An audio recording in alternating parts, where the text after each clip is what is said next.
Jika Allah mengharamkan sesuatu, pasti terdapat keburukan di dalamnya. Jika Allah menghalalkan sesuatu, pasti ada kebaikan di dalamnya untuk kelangsungan hidup manusia di bumi ini. Termasuk juga diciptakannya anjing. Anjing merupakan salah satu hewan ciptaan Allah Subhanahu wa Ta'ala yang banyak dipelihara oleh manusia, terutama oleh non-muslim. Namun saat ini tak sedikit juga orang muslim yang mulai melirik untuk memelihara anjing demi berbagai keperluan.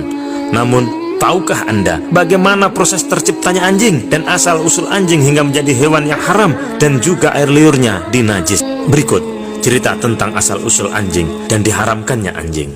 Pada masa pra penciptaan Adam alaihissalam, Allah memerintahkan 4 malaikat muqarrabun, yaitu malaikat Jibril, malaikat Mikail, malaikat Israel, dan malaikat Israfil untuk mengumpulkan 4 unsur fisik bahan penciptaan alam material atau alam mulk, yaitu tanah, api, air, dan udara yang diambil dari tempat-tempat tersuci untuk dijadikan sebagai Adam alaihissalam.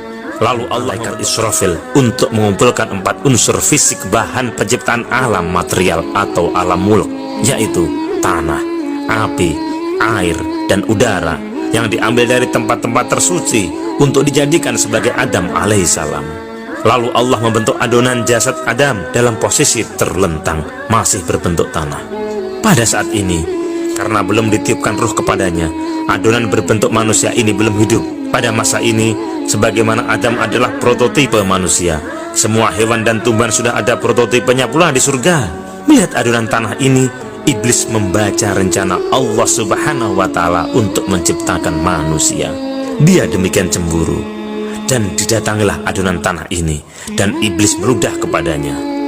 Ludah iblis ini jatuh pada titik di mana ada pusar kita sekarang. Karena hal ini, maka marahlah Allah Subhanahu wa Ta'ala kepada iblis, dan diusirnya iblis dari wilayah surga, dan iblis tertahan di muka gerbang surga. Lalu dia mencari akal bagaimana untuk memasuki surga kembali. Karenanya iblis dalam rencananya harus menghasut kuda. Ia menghasut raja burung di surga pada saat itu, yang masih berbentuk seperti burung merak tapi jauh lebih indah, minta diselundupkan ke dalam surga. Raja burung itu memanggil hewan terindah di surga saat itu, yaitu ular.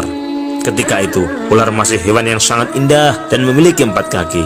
Ular menyediakan mulutnya kepada iblis, dan masuklah ular kembali ke surga dengan iblis di dalam mulutnya, membawa iblis menemui kuda.